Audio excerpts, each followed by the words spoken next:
तो कहानी की शुरुआत होती है और हम लेतो को भागते हुए देखते हैं जिसके पीछे पुलिस लगी होती है। दरअसल लेतो ने भी एक दीवार पर ब्लास्ट कर दिया था जिसकी वजह से उसके पीछे पुलिस पड़ गई थी। अब इसके बाद लेतो मोल्को के पास आता है जिसके आदमी पुलिस को यहाँ से भगा देते हैं। इसके बाद मोल्को लेतो को वार्निंग देता है कि वो इन दीवारों को तोड़ना बंद कर दे, नहीं तो मोल्को उसको दीवार के साथ तोड़ डालेगा।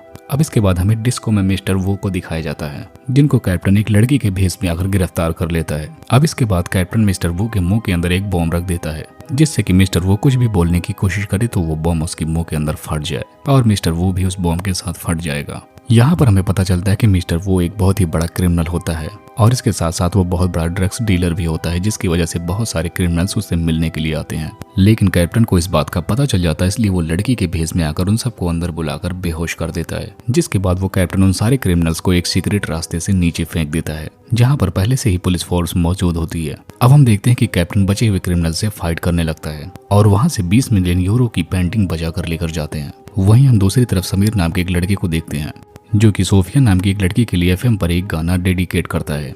अचानक तभी वहां पर 2 ऑफिसर आ जाते हैं और वो लोग सोफिया से पूछताछ करने लगते हैं कि वो आखिर यहाँ पर क्या कर रही है। तभी वहां पर सीक्रेट एजेंसी का एक आदमी भी आता है जो कि सोफिया को यहाँ से भेज देता है। लेकिन यहाँ पर समीर को ये सब कुछ ठीक नहीं लग रहा था, इसीलिए समीर उन सब ऑफिसर्स और उस सीक्रेट एजेंसी वाले आदमी का वीडियो बना लेता है। इसके बाद वो सारे ऑफिसर्स अपने कार में बैठ जाते हैं, लेकिन तभी वो सीक्रेट एजेंसी वाला बंदा उन सबको मार देता है और ऐसा देखकर समीर और उसके दोस्त काफी डर जाते हैं। तब वो सीक्रेट एजेंसी वाला बंदा उनकी कार को लेकर मोल्को एरिया में चला जाता है और वहां से वो चुपके से उन सब पर शूट करने लगता है। तब मोल्को के बंदे उन मरे हुए ऑफिसर्स की कार पर शूट करना शुरू कर देते हैं और ऐसा होते हुए वो सीक्रेट एजेंसी वाला बंदा इन सब का वीडियो बना लेता है।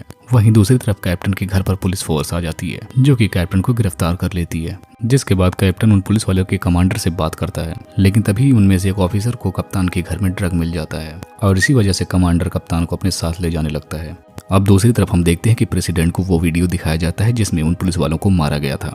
अब प्रेसिडेंट इस केस को हैंडल करने के लिए ऑफिसर वॉल्टर को चुनते हैं, लेकिन तभी वॉल्टर उस वीडियो को न्यूज में चला देता है। तभी वो एक कैमरे को चेक करता है जिसमें समीर वीडियो को बनाते हुए दिख रहा था। तब वॉल्टर उसे ढूंढने का ऑर्डर करता है। अब इधर हम समीर को देखते हैं जो कि पुलिस से अपनी जान बचा कर लेतो से मिलता है और उसको एक पेन ड्राइव देता है जिसमें सीक्रेट एजेंसी वाले बंदे की वीडियो होती है। अब इसके बाद वहां पर पुलिस आ जाती है। तब समीर वहां से भागने लगता है, लेकिन पुलिस उसे पकड़ लेती है। तभी वहां पर समीर के दोस्त आते और उसे छुड़ाने की कोशिश करने लगते हैं, लेकिन पुलिस वहां से समीर को लेकर चली जाती है। वहीं दूसरी तरफ जेल में कप्तान के पास 2 पुलिस ऑफिसर आते हैं, लेकिन उन दोनों को वहीं पर मारकर फेंक देता है और किसी से फोन पर बात करने लगता है और उनकी बातों को लेतो सुन रहा होता है। दरअसल वो कोई कॉल नहीं होता, दरअसल एक संदेश था। तभी पुलिस उस कॉल की लोकेशन ट्रैक करना शुरू कर देती है और उसके पास तक पहुंच जाती है। तब लेतो वहां से भागने लगता है और पुलिस उसका पीछा करने लगती है, लेकिन यहाँ पर लेतो बहुत ही बड़ी बड़ी बिल्डिंग से छलांग लगाते हुए भाग रहा होता है। लेकिन अब पुलिस भी उसका पीछा करना बंद नहीं कर रही थी, लेकिन वो उनको कैसे भी चकमा देकर पुलिस डिपार्टमेंट में आ जाता है जहाँ पर उसको कोई नहीं जानता था। अब इसके बाद लेतो वहाँ के सीनियर से मिलता है और यहाँ पर वो सीनियर से खुद को बंद करने के लिए कहता है, लेकिन वो ऑफिसर कहता है कि तुमने जब कुछ गुनाह नहीं किया तो मैं तुम्हें बंद क्यों करूँ। लेकिन तभी लेतो सीनियर का सर फोड़ देता है, इसीलिए पुलिस उसे ले जाकर जेल में डाल देती है, जहाँ पर लेतो उन्हें भी मारकर अपने कप्तान के पास पहुंच जाता है। अब वो दोनों यहाँ से भागने के लिए पुलिस से लड़ाई करने लगते हैं। कप्तान अकेले ही पुलिस ऑफिसर से लड़ रहा होता है। वहीं दूसरी तरफ लेतो पुलिस डिपार्टमेंट का पूरा सर्वर ही हैक करने के लिए जाता है और उसको बड़ी आसानी से मिल भी जाता है, लेकिन बाहर के हालात काफी ज्यादा खराब हो चुके थे और तभी वहां पर सीक्रेट एजेंसी वाला बंदा आ जाता है और यहाँ पर वो कप्तान को सरेंडर करने के लिए कहने लगता है, लेकिन कप्तान और लेतो यहाँ से छलांग लगाकर भाग निकलते हैं। इसके बाद वो एक जगह पर जाते हैं जहाँ वो एक लड़की से मिलते हैं और वो उसको सीक्रेट एजेंसी का पूरा डेटा देता है जो कि उन्होंने पुलिस डिपार्टमेंट से चुराया था और उन्हें चेक करने के लिए देता है।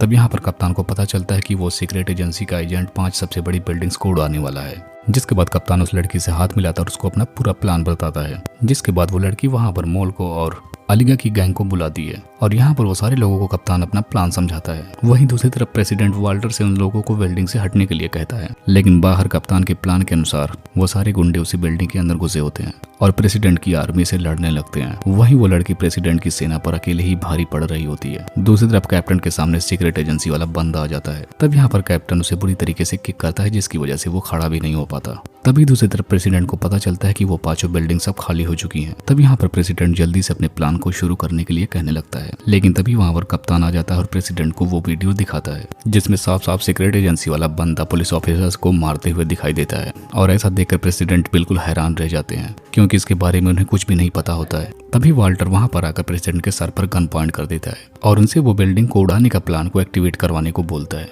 जिसके बाद उन बिल्डिंग्स की तरफ रॉकेट जाने लगते हैं। तभी लेतो वॉल्टर का ध्यान अपनी तरफ कर लेता है और मौका पाते ही उसे प्रेसिडेंट से दूर कर देता है, जिसके बाद वॉल्टर की बुरी तरीके से धुलाई होती है। जिसके बाद प्रेसिडेंट कैप्टन और उनकी पूरी गैंग को धन्यवाद कहते हैं।